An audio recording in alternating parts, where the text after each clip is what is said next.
ایک بار کا ذکر ہے، حضرت موسیٰ علیہ السلام کے دور میں ایک عورت تھی جس نے اپنی زندگی غلط راستوں پر بتا دی تھی۔ جب اس کا انتقال ہوا تو اس کے اپنے ہی رشتہ داروں نے اسے زمین میں دفنانے کے بجائے اس کا جنازہ کوڑے کے ڈھیر پر پھینک دیا۔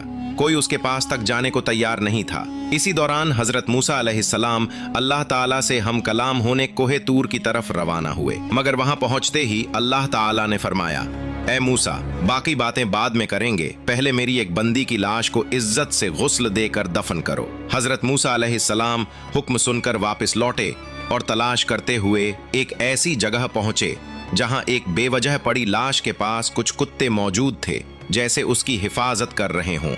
مگر لوگوں سے مدد مانگی گئی، مگر ہر کسی نے منہ موڑ لیا اور اس عورت کو گنہگار بتا کر دفن کرنے سے انکار کر دیا۔